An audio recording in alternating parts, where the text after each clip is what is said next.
Tashdil everyone, I'm Sakina Butt and welcome to Tibet This Week, a weekly feature in English that tells you about this week's news on Tibet, His Holiness the Dalai Lama and Central Tibetan Administration. Let's look at the headlines first. His Holiness the Dalai Lama speaks about oneness of humanity to foreign tourists in Dharamshala. CTA President meets US lawmakers in Washington, D.C. CTA President meets visiting delegation from Kachin, Myanmar. Tibetan community hosts cultural reception to thank Chinese Tibet supporters in California. Trending this week on social media, Sweden charges a Chinese spy.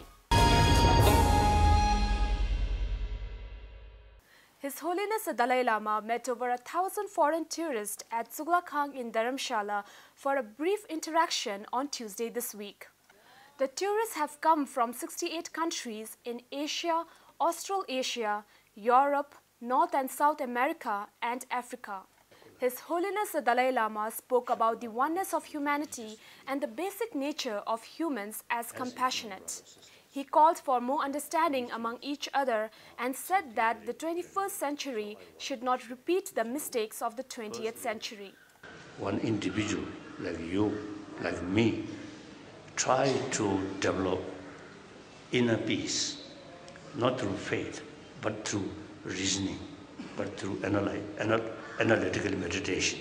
Then one person share with other 10 your friends. India, over a billion populated nation, is a difficult, is a complicated nation. Religious harmony keep over 1,000 years. So, if we make attempt, I think we can develop religious harmony in other countries, rest of the world. However, His Holiness condemned the caste discrimination system in India and said that it should not be continued. His Holiness also emphasized the importance of Tibetan language and said that the Tibetan language is the only language that has preserved India's ancient knowledge. During his Washington, D.C. visit last week, CTA President Dr. Lobsang Singye met with Senator Bob Corker, Chairman of Senate Committee on Foreign Relations, Leader Nancy Pelosi, and Congressman Jim McGovern, co-chair of Tom Lantos Human Rights Commission, Congresswoman Ileana Ross-Latane, Congressman Ted Yoho, Chairman of House Foreign Affairs Subcommittee on East Asia at the Capitol Hill. CTA President requested them to support the speedy appointment of the Special Coordinator for Tibet and to take up this matter with the administration. He also urged them to support the passage of the reciprocal access to Tibet. Dr. Singye spoke on foreign relations and updated them on CTA's concerns, including the implications of China's Belt and Road Initiative for Tibet. He also spoke on the critical situation of Tibet, middle way approach, Sino-Tibetan dialogue, self-immolation, and the functions and activities of the Central Tibetan Administration.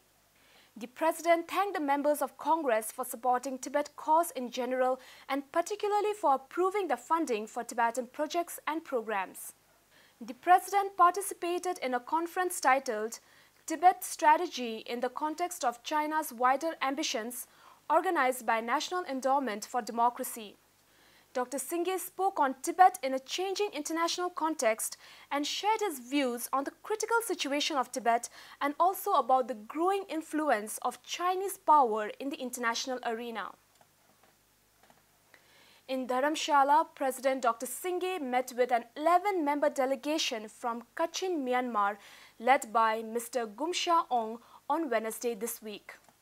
The Kachin educators were on a visit to Dharamshala to learn resilience from the Tibetan people. Dr. Singye explained the democratic structure of the Tibetan administration and the functions of the various departments, autonomous bodies, and offices of the Central Tibetan Administration.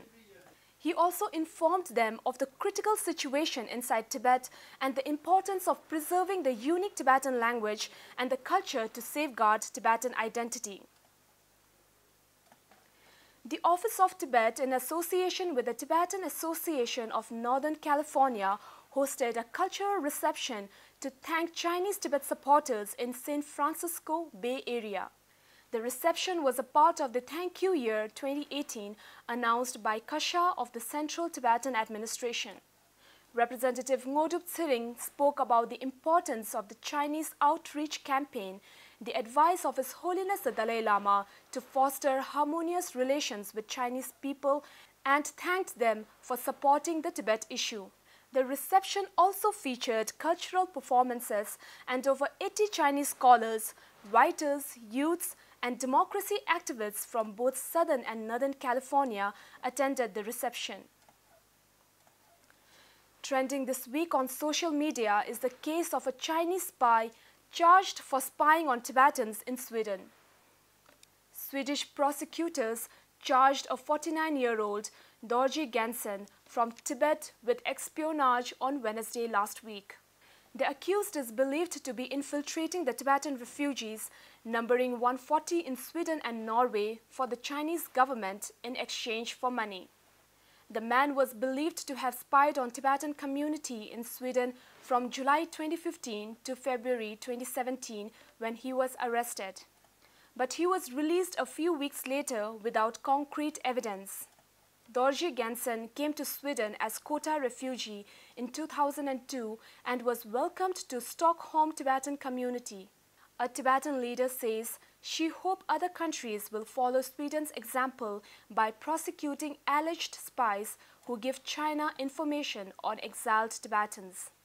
Social media users expressed shock at the presence of a Chinese spy in a small community like Sweden. So much for this week. See you next time and have a great weekend.